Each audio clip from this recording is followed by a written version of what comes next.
50% of the trade that Rotterdam has.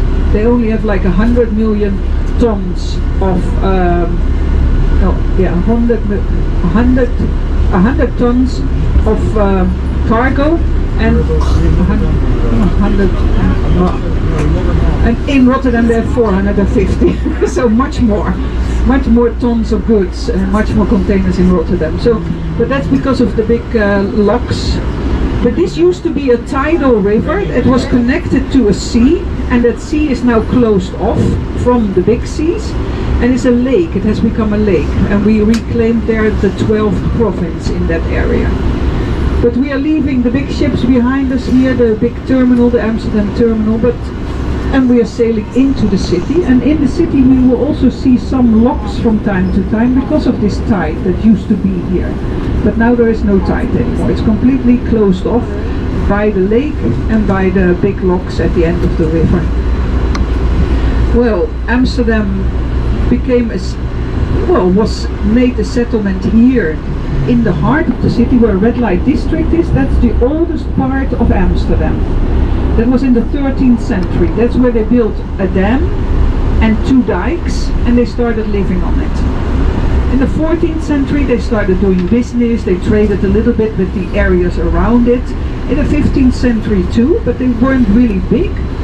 Until the 16th century, when many people fled from other countries to the Netherlands, other European countries like Eastern Europe, from Portugal. Everybody who was persecuted in Europe fled to the Netherlands because we were considered quite liberal at the time. It's not so liberal anymore, I must honestly say, but in those days it was. And everybody was welcome here who did good. Was a good trader. Also people who came from Belgium, from the harbor of Antwerp, they were also persecuted by the Spanish king, and they also came to Amsterdam. So in the 17th century everybody came together here in Amsterdam, and they started sailing with all over the oceans, all over the world, with the East Indian Company. And the East Indian Company was a company that brought back to Amsterdam spices, porcelain, silk, everything that we didn't have, and we sold it for a big price, and that's why all the people in Amsterdam became so very wealthy. Well, mostly the merchants, of course. You will see later the houses of them. But now you have a little bit of an idea what is behind everything you're going to see. So all the canals that we are going to sail, the most of them, it's all 17th century, because it started off around that time, the extension. In the 17th century they started extending Amsterdam because they had so many people who came here. Before they extended the city in the 16th century, they had only 50,000 people here in the city. Then in 1620 they started to extend the city. By the time they were finished, they had 200,000 inhabitants. Well, nowadays it's almost 900,000. By the way, the building here to your left, that green building, that's a museum. That's a hands-on museum. But I think we will see it on the way back again. And then I will explain it a little better.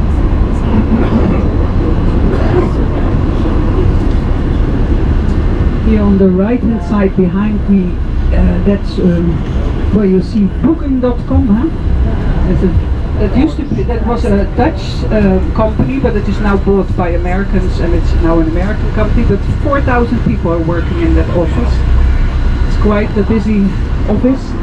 And here, that's where I mostly spend my time. That is the Library of Amsterdam. And then that's where I sit warm and I have a cup of tea. And I wait for you to come back. Yeah, and a nice view over the city you also have here. And every self-respecting city, harbor city, of course, has a floating Chinese restaurant. We have it here too. Is it good? It is actually pretty good. Yeah. It's surprisingly, because you think, okay. No, but I've been here also on conferences, and they all went to this Chinese restaurant, so it's really well respected. You don't have a Dutch school. Oh. Peter says all the ducks are gone, however, for of course in the meat, in the food of the Chinese. I always thought it were cats and dogs, but okay, ducks is better. But the food is good, it tastes good. So this is actually what you see there, to the left. That used to be the waterfront of Amsterdam. When in the 17th century everybody was leaving from here to go and sail over the seas, that is where Amsterdam finished. Everything behind us is only built in the 20th century because we needed space for a railway station and a railroad track. So we reclaimed all this land here. There were sandbanks here, and we reclaimed it, brought it out of the water by pumping, of course, again, pumping. And that's how we make land. So this, in the 17th century, people would not know. They would, when they come back now to Amsterdam, they would not recognize it.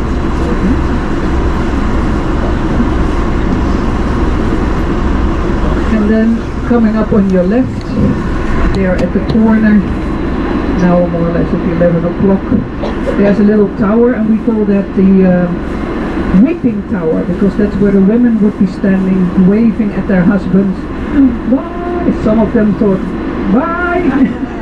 Some of them, oh, bye! But no, in those days, of course, it was very dangerous. Those ships where they were sailing on were very high above the water, and they capsized very quickly, and very often they didn't come back, those men. That's also how it came into being, that there is a red light district in the old part of the city, because these women stayed behind with 10 children, most probably.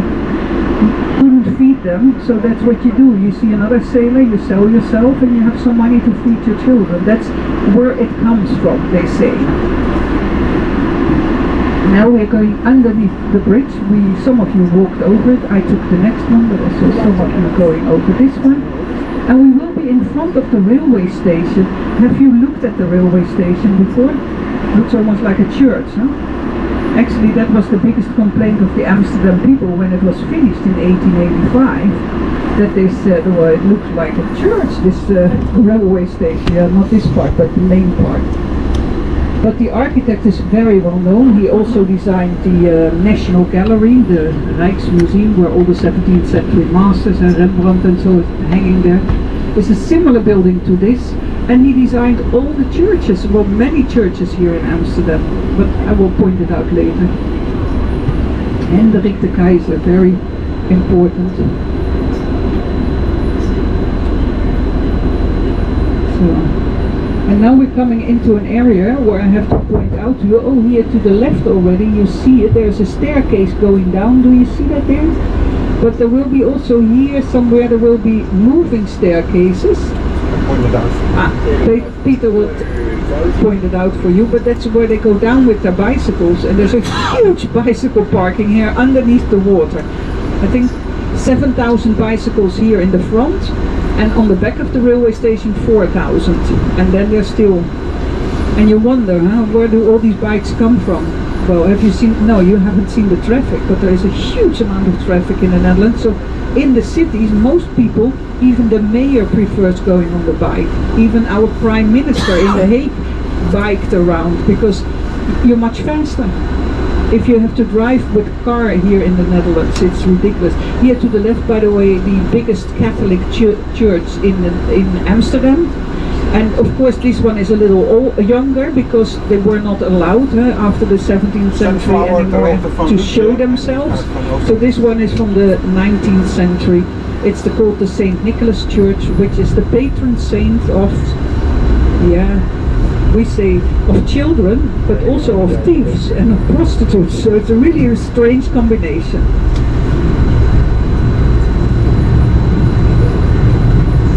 See what I see behind me. Sometimes you forget. Oh, lots of these beautiful boats here.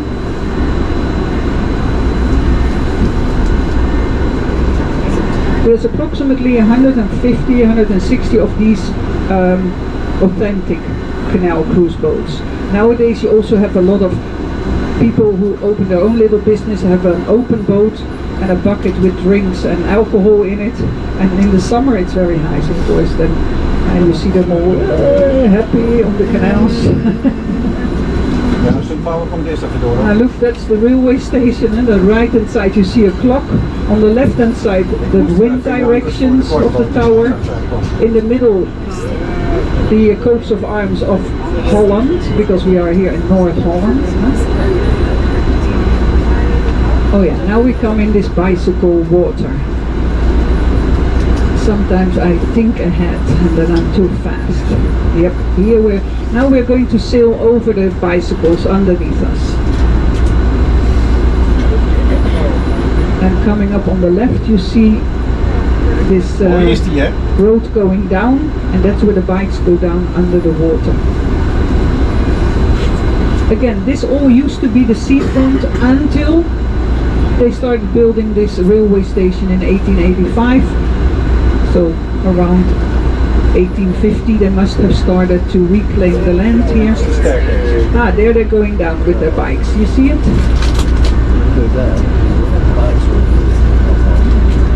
Whoa. You see, it's like they're walking into the water now, huh? Yeah. Really weird.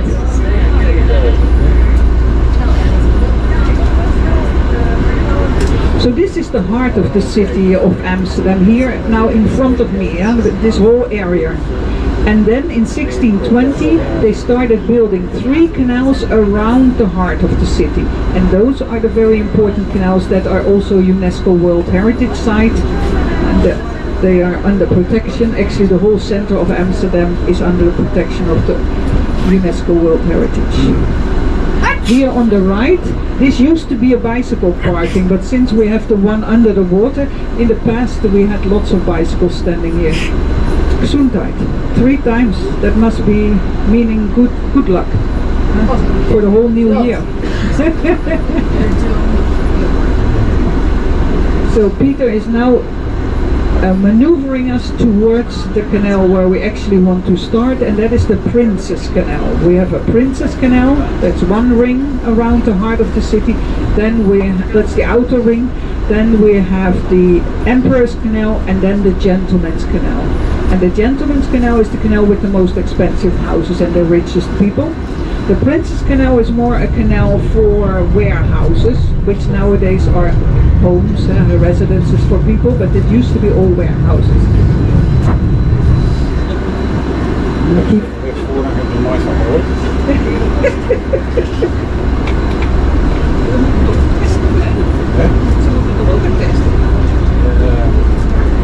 Hier altijd, hè? Zeg maar die sluis zitten en maar ik heb het nog niet gemeld. Dus,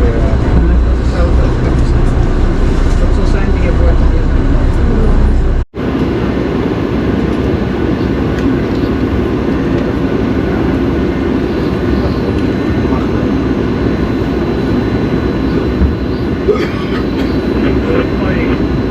Jordaan, wij zijn nu denk ik in 5 minuten.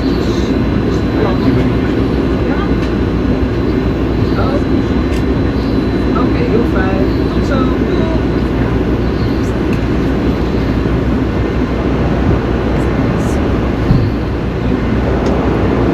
Ja, wat was dat ook weer? het is botanisch. Het is botanisch. Hij is allemaal planting.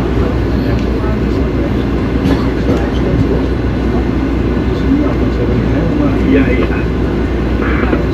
Ah, keurig hoor, je draait er netjes bij. Here to the left you see the synagogue, part of that's the Portuguese synagogue, so we're now in the Jewish quarter. On the right hand side we have a greenhouse, the Hortus Botanicus. You see very old plants in there already since the 18th century. They have it recently it has been renovated. It's still under renovation, I can see it, yeah. They took out all the glass. Yeah, it must have been after so many years things start leaking.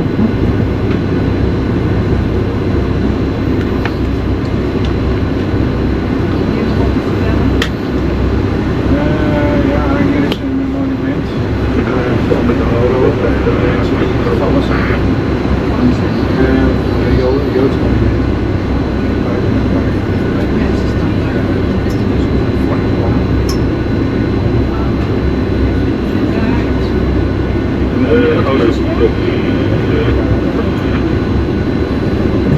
Here on your right hand side a park, within there also On your right hand side, a statue to commemorate all the Jewish people that were taken out of Amsterdam. There on the right, this is of course all part of what we called the Jewish quarter, which was actually a mixture of Jewish people and other people, but the majority were Jewish in this area. 200 kilometer kaderbieren. We kunnen 2 kilometer per jaar Look on your left hand side, and you see the side of the canals being renovated there. And Peter just tells me they can do 2 kilometers per year.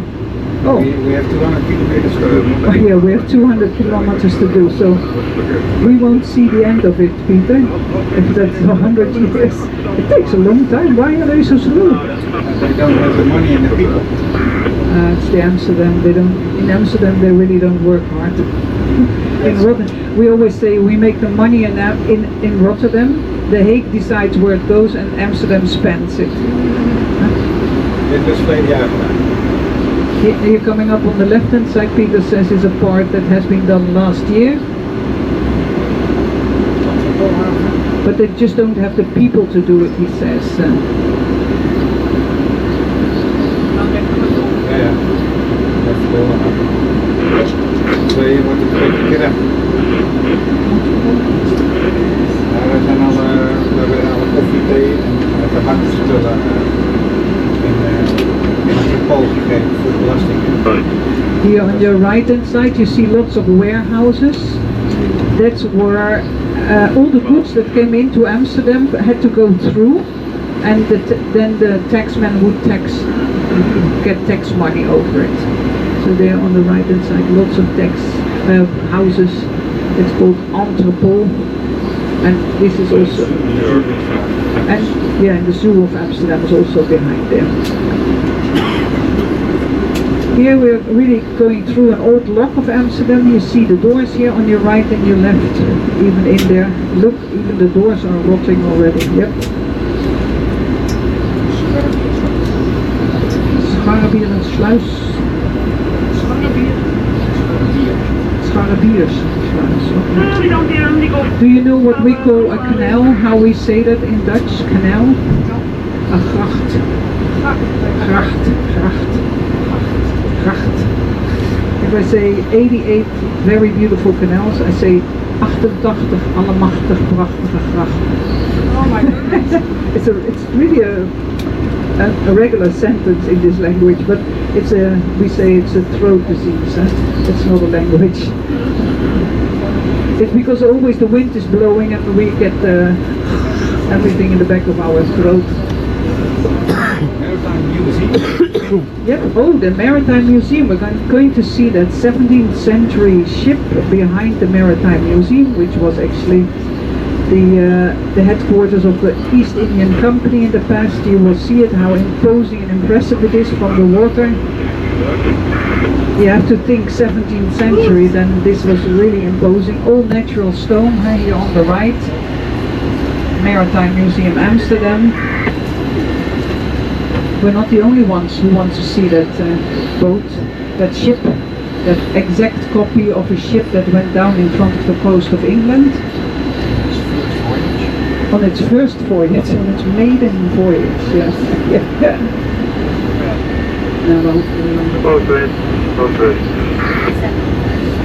So this is what those ships in the 17th century used to look like when they went all around the oceans. Here on your right hand side you see it.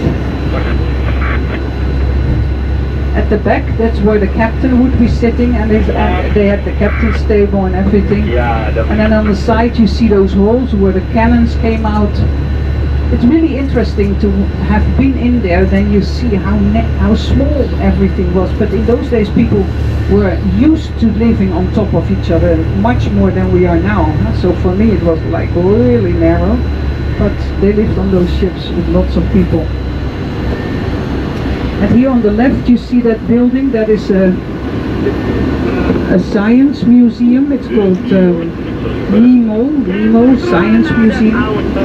And the museum goes up in an angle, And underneath this is a tunnel that goes down in the exact same angle, and it goes under the water. This was designed by Renzo Piano, an Italian architect. He also made a building next to your ship, by the way. He designed that too.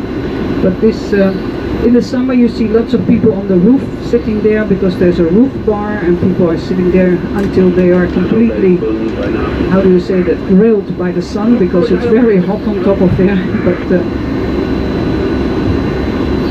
so it's a hands-on museum. In the first year they opened, they went bankrupt, and the state had to pay for it to remain. And that's why we started calling this building the, because it also looks like a ship that went down, we call it the Titanic.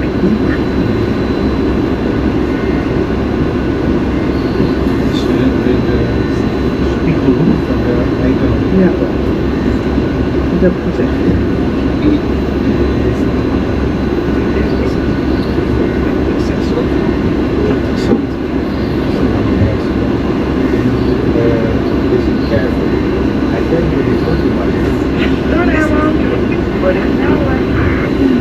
Officially, we cannot go faster than this, we go very slow. The maximum speed on the canals is 6 kilometers per hour, 4 miles. Because otherwise the erosion of the sides of the canals goes even faster.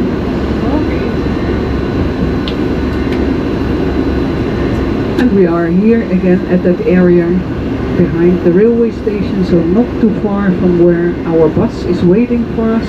I already spoke to Daan. Are we going to go straight to the bus? We're going straight to the bus and straight to the ship. No time for souvenir shopping? Souvenir shopping. In Rotterdam you can do souvenir shopping. Much nicer souvenirs. In Rotterdam. I collect the little prints in different languages, and I wanted to buy The book.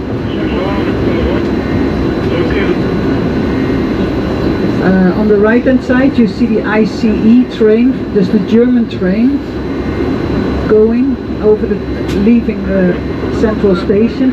Here from Amsterdam, for instance, you can also go with the Thalys or the TGV from Amsterdam to Paris in 4 hours. Yep. From Rotterdam it's 3 hours. Dat is gemeen aan het document.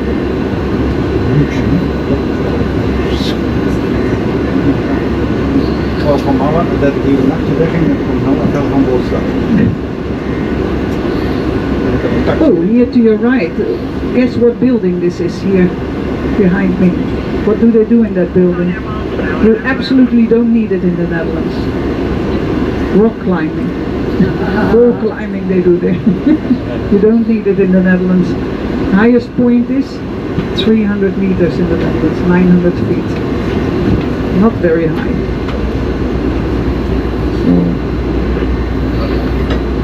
Zo.